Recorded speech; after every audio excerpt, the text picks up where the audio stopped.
आपके सामने गलत हो रहा है उसको तुरंत गलत कहना आवश्यक है, नहीं तो उस अन्याय के भागीदार आप भी हैं पूर्ण रूपेण। यही बात यहां है कि भाई जब बहुत स्त्रियों ने बोला, दामोदर दास सरसानी जी की पत्नी ने नहीं पूछा, पर जब उनकी दासी पूछ रही है तो दासी को रोका क्यों नहीं, दासी को टोका क्यों नहीं? और दासी ने पूछा और पूछ करके जब आई और दासी ने कहा कि बेटा ही होगा, और दासी ने आकर के कहा भी अरे बेटा होगा, तो तुमने खुश होकर के चलो अच्छे समाचार दिए। ये नहीं बोला कि अरे श्री महाप्रभु जी ने मुझे पहले ही बोल दिया है भाई कि बेटा होगा मेरे मनोरथ के रूप में।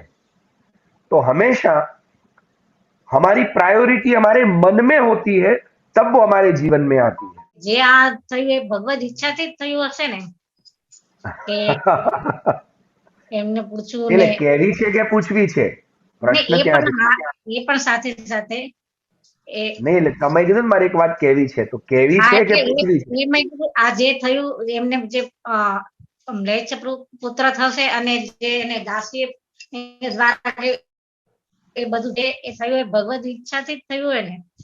So this is your question or statement?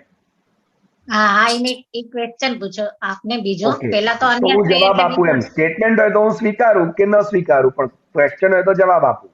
હા હા, જુઓ, શ્રીમદ ભાગવતજીની અંદર સુબોધનીજીમાં ચતુર્થ સ્કંદની ભાગવતાર્થ પ્રકરણમાં ચતુર્થ સ્કંદના સુબોધિનીજી લખ્યા છે શ્રી મહાપ્રભુજીએ, પણ પ્રાપ્ત થતા નથી। તો ભાગવતાર્થ પ્રકરણમાં દક્ષ પ્રજાપતિના પ્રકરણમાં આ વાત સમજાવવામાં આવી છે કે દક્ષ પ્રજાપતિ જે સાક્ષાત બ્રહ્માજીના પુત્ર છે અને પ્રજાપતિ છે, એટલે એ ભગવાને એમને પ્રજાપતિ બનાવ્યા છે। તો મહાદેવજીના સસરા, બ્રહ્માજીના પુત્ર અને દક્ષ પ્રજાપતિ એટલે દેવાંશ, અને કોઈ પણ દેવાંશ એટલે ભગવાનનો વિશિષ્ટ અંશ। યાદ રાખજો, આ વાત ભગવાન ગીતાજીના 10મા અધ્યાયમાં કહે છે। ગીતાજીના 10મા અધ્યાયમાં વિભૂતિ યોગ નામનો 10મો અધ્યાય છે, જેમાં ભગવાને કહ્યું કે પર્વતાનામ હિમાલય, ઋતુનામ કુસુમાકરઃ, માસાનામ માર્ગશીર્ષોહમ, મહિનાઓમાં માક્ષર મહિનો, ઋતુઓમાં વસંત ઋતુ, એમ પર્વતોમાં હું હિમાલય છું, અસુરોમાં રાક્ષસોમાં હું પ્રહલાદ છું, એમ ભગવાન પોતાની વિભૂતિ બતાવે છે। તો એવી રીતે છેલ્લે 10મા સ્કંદમાં બધી વિભૂતિ બતાવ્યા પછી ભગવાન એમ કહે છે કે યાદ રાખજો, યદ્યદ વિભૂતિ મત્સત્વમ શ્રીમદુર્જિતમેવ વા તત્તદેવાવગચ્છત્વમ મમ તેજોંશ સંભવમ।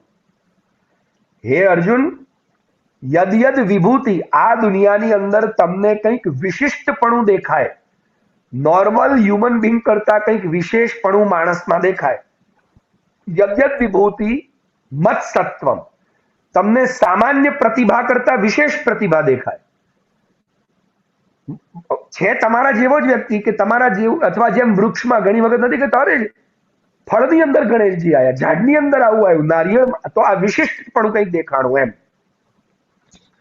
તો આવું કંઈ પણ યદ યદ વિભૂતિ મત્સત્વમ, આવું વિભૂતિ એટલે વિશેષ ભવનમ, વિશેષ ભવન એટલે ભગવાનની કંઈક વિશેષ સામર્થ્ય લઈને ભગવાને એમને અહીંયા ભૂતલ પર મોકલ્યા છે। અને મત્સત્વમ તો બીજું કંઈ નહીં, એ મારું જ સત્વ છે, મારી ઈચ્છાથી મેં મારી સામર્થ્ય પધરાઈ છે। શેના માટે? શ્રીમદ ઉર્જિતમેવ વા તત્તદેવાવગચ્છત્વમ મમ તેજોંશ સંભવમ, મેં મારા તેજને એની અંદર વિશેષ રૂપે મારા એ કાર્યમાં, જેમ પરશુરામજી આવેશ અવતાર છે, તો પરશુરામજી એ ભગવાનનો અવતાર, 24 અવતારોમાંના એક, પણ આવેશ અવતાર। જેવા મર્યાદા પુરુષોત્તમ ભગવાન શ્રી રામચંદ્રજી ભૂતલ પર પધારી ધનુષ બાણનો ભંગ કરે છે અને પ્રાપ્ત સીતા મહોત્સવ, પુરુષોત્તમ શાસ્ત્રમાં આવે છે કે ધનુર્ભંગ પ્રાપ્ત સીતા મહોત્સવ, જેવું ધનુર્ભંગ કરી અને સીતાજીને પ્રાપ્ત કર્યા પત્ની રૂપમાં, અને તરત પરશુરામજી આવ્યા। કોણે મારું આ શિવનું ધનુષ જે મારી પાસે હતું મેં વિદેહરાજને આપેલું, એ કોણે તોડ્યું? તો જ આવો પ્રલયકાલીન અવાજ થાય। અને જેવા શ્રી રામચંદ્રજીને જોયા, પોતાનું બધું તેજ એમનામાં પાછું પધરાવ્યું કે હવે મારું કામ પૂરું, હવે તમારું કામ ચાલુ. તો ભગવાન કંઈક વિશેષ અંશથી પોતાના આવા, જેમ મહર્ષિ વેદવ્યાસ જ્ઞાનાવતાર છે એટલે કલાવતાર છે, એમ તો કોઈક આવેશ અવતાર છે, કોઈ કલાવતાર છે, કોઈ જ્ઞાનાવતાર છે, કોઈ રૂપાવતાર છે, અને કોઈ મર્યાદા અવતાર છે, તો કોઈ પૂર્ણાવતાર છે. તો એવી જ રીતે દક્ષ પ્રજાપતિ એ દેવાંશ છે, બ્રહ્માજીના પુત્ર છે, દેવતાઓના શ્રેષ્ઠી પ્રજાપતિ છે. તો એનો મતલબ એ સામાન્ય આપણા જેવો વ્યક્તિ તો કોઈ છે જ નહીં, બરાબર, કે જેની પુત્રીને સ્વયં પરમ વૈષ્ણવ એવા મહાદેવજી પરણે, અને જે મહાદેવ એટલે સાક્ષાત ત્રિદેવોમાંના એક, કે જે ત્રિદેવની ભગવાનની સ્વયં તામસ શક્તિના અધિષ્ઠાતા દેવતા શિવજી છે. ભગવાનની 3 શક્તિઓ જેનું વર્ણન બૃહદારણ્યકમાં મળે છે કે પરાસ્ત શક્તિર વિવિધૈવ શ્રૂયતે સ્વાભાવિકી જ્ઞાન બલ ક્રિયા છે. તો એ 3 શક્તિઓ, એમાં સાત્વિક શક્તિના અધિપતિ દેવતા એ કોણ, તો કે વિષ્ણુ. રાજસ શક્તિના અધિષ્ઠાતા દેવતા કોણ, તો કે બ્રહ્મા. અને તામસ શક્તિના અધિષ્ઠાતા દેવતા કોણ, તો કે શિવ, મહાદેવ. તો એ મહાદેવ જેની પુત્રીને પરણી રહ્યા છે, તો હવે દક્ષ પ્રજાપતિ સામાન્ય નથી, ભગવદ અંશ જ છે, યાદ રાખજો. જેમ નવે નવગ્રહો એ ભગવાનના અંશ સ્વરૂપે છે, વિભૂતિ રૂપ છે, એમ વિભૂતિ. તો દક્ષ પ્રજાપતિ વિભૂતિ હોય ને, કોઈ દિવસ આટલી ગંદી ગાળો ભાંડે ખરા? અને એ પણ શિવજીને, એ પણ યજ્ઞશાલામાં, એ પણ ભરી સભામાં. અને ચલો એમણે ભાંડી તો ભાંડી, આ તામસ શક્તિના અધિષ્ઠાતા મહાદેવ એ પાછા પોતાના વીરભદ્રને મોકલી અને એનું ગળું ઉડાડી દે. અને દક્ષ પ્રજાપતિ જે ભગવાનનો અંશ છે એનો બીજો અંશ ગળું ઉડાડે. શું આ યોગ્ય ક્યાંય શાસ્ત્રની દ્રષ્ટિએ ફ્રેમમાં બેસે? ત્યારે શ્રી આચાર્ય ચરણ ત્યાં સમજાવે છે આપણને ચતુર્થ સ્કંદમાં કે આ જે લીલા ઘટના ઘટી, એ ઘટના કોઈ દિવસ આવી રીતે બની શકે નહીં, પણ આ ઘટના ઘટી છે તો એટલા જ માટે કે જેનું વર્ણન શ્રીમદ ભાગવતજીના દ્વિતીય સ્કંદમાં છે. અત્યારે આપણો ભાગવતજી લઈને બેઠા નથી, નહીં તો હું તરત કહે કે ખોલો દ્વિતીય સ્કંદ, ખોલો પત્તું. અને પ્રથમ સ્કંદમાં પણ આ વાતનો ઉલ્લેખ, ક્ષમા કરજો, દ્વિતીય સ્કંદની પ્રથમ સ્કંદમાં આ વાતનો ઉલ્લેખ મળે, કેમ કે પ્રથમ સ્કંદનો પહેલો અધ્યાય પ્રશ્નાધ્યાય છે અને પ્રથમ સ્કંદના બીજા અધ્યાયથી ઉત્તરાધ્યાય છે. તો એની અંદર ત્રીજા જ અધ્યાયની અંદર આપણને આ વાત જોવા મળે છે પ્રથમ સ્કંદમાં ભાગવતજીમાં કે ભગવાનના અવતાર જે થાય છે, ભગવાનના જે 24 અવતારો થયા આ પૃથ્વી ઉપર, શા માટે થયા? આદૌ લોકસી સૃક્ષયા. શું કહ્યું છે ત્યાં? આદૌ લોકસી સૃક્ષયા.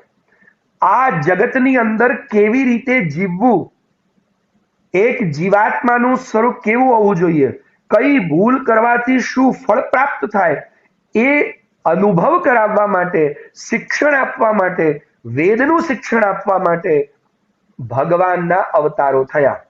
તો એની અંદર દક્ષ પ્રજાપતિનો અવતાર કે મહાદેવનો અવતાર પણ એ આ જ કારણે થયો. તો આ ઘટના ભગવાને પૃથ્વી પર પોતાના જીવોને આદૌ લોકસી સૃક્ષયા, બરાબર, જ્ઞાન આપવા માટે, શિક્ષણ આપવા માટે પોતાના બાળકોને. એવી જ રીતે આ ઘટના 84 વૈષ્ણવની વાર્તામાં ઘટી એ આપણને સદબોધ આપવા માટે. અને એટલે જ અત્યારે અમે જે આ સમજાવવાનું કારણ જ આ છે, બાકી તો તમે વાંચી જ શકો છો. ગુજરાતી ભાષામાં એ 84 વૈષ્ણવની વાર્તા અવેલેબલ છે, એવું નથી કે વ્રત ભાષામાં જ છે. અને વ્રત ભાષા એ તમને તો વાંચતા આવડે જ છે, તમે એટલા જ્ઞાની તો છો જ. હું ડફોળ છું, તમે થોડી મારા જેવા છો. એટલે વાંચન કરવું અલગ વાત છે, પણ જેમ અમે પ્રારંભ કર્યો તો 84 વૈષ્ણવ, અત્યારે તમે આ બધા સંભરવાલાની વાર્તા સુધી પહોંચી ગયા, પણ જ્યારે પ્રારંભ કર્યો ત્યારે મેં આ વાર્તાનો ઇતિહાસ અને એનો સાહિત્ય સમજાવેલું.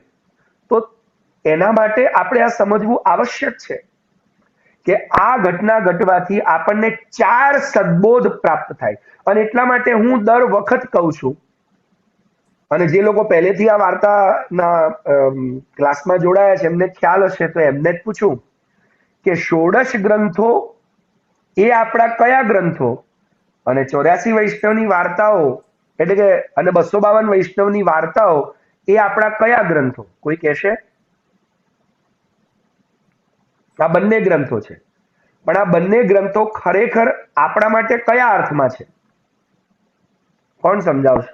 84 વૈષ્ણવની વાર્તા અને 252 અમારા આચાર ગ્રંથ છે અને 16 ગ્રંથ એ અમારા સિદ્ધાંત ગ્રંથ છે. સિદ્ધાંત એ વિચાર ગ્રંથ છે. ગ્રંથ. એટલે જેમ એક કોન્સ્ટિટ્યુશન હોય તો કોન્સ્ટિટ્યુશનની અંદર ખાલી વિચાર ન હોય, આચાર એટલે કેવી રીતે આચરણ કરવું. તમે આ માર્ગ પર તો આવી ગયા, પુષ્ટિ ભક્તિ માર્ગ પર, પણ શ્રી મહાપ્રભુજીએ તત્વાર્થ દીપ નિબંધનું શાસ્ત્રાર્થ પ્રકરણ, તત્વાર્થ દીપ નિબંધમાં 3 પ્રકરણ છે: ભાગવતાર્થ, શાસ્ત્રાર્થ અને સર્વનિર્ણય. આ 3 પ્રકરણ છે તત્વાર્થ દીપ નિબંધ નામના ગ્રંથમાં.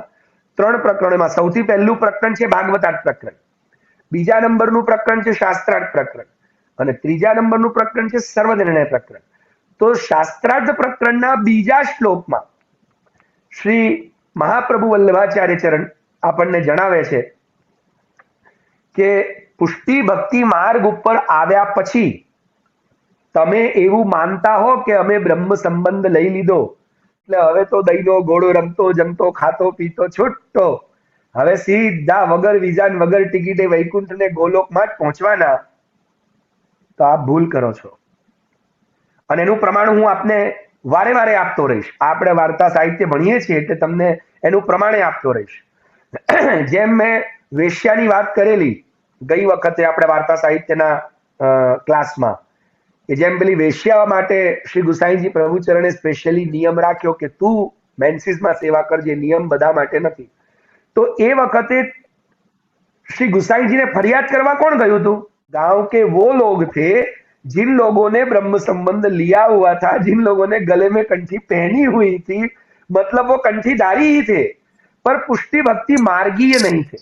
ध्यान से इस बात को, मेरे शब्दों को क्लियरली समझना, क्योंकि शब्द ब्रह्म है, भाषा शास्त्र बहुत जरूरी है. कि वेश्या की चुगली करने वही लोग गए थे जिन्होंने कंठी पहनी थी. जिन लोगों ने कंठी पहनी थी इतना ही नहीं, ब्रह्म संबंध लिया था और घर में ठाकुर जी की सेवा कर रहे थे, सेवा भी कर रहे थे. और ये वेश्या उन्हीं लोगों के पास गई थी, मेरे ठाकुर जी पधरा लो, मेरे ठाकुर जी को जगा लो. बोले नहीं, तू तो वेश्या है, तेरे ठाकुर जी कौन पधराए, अब देख लो. वही लोग शिकायत करने गए. तब श्री महाप्रभु जी ने कहा कि तू अनन्य मेरी प्रिय भक्त है, मैं तुझे ये छूट देता हूं, इन लोगों को नहीं. और इसीलिए उन लोगों के नाम भी नहीं आए 252 में, ना ही उन लोगों की वार्ता आई. वेश्या की वार्ता भी आई और वेश्या का नाम भी आया. अब क्लियर हो रही है बात? बात क्लियर हो रही कि नहीं हो रही? तो ऐसे भगवान की जितनी भी लीलाएं हैं ना, वो लीलाएं हमारे लिए 2 कारण से होती हैं, या तो हमारे आचरण या हमारे विचार. इन दोनों की शुद्धि जब तक नहीं है, आचार और विचार, इन दोनों की शुद्धि नहीं है ना, तब तक हमें न ज्ञान हो सकता है, तब तक न हम भगवत समीप जा सकते हैं.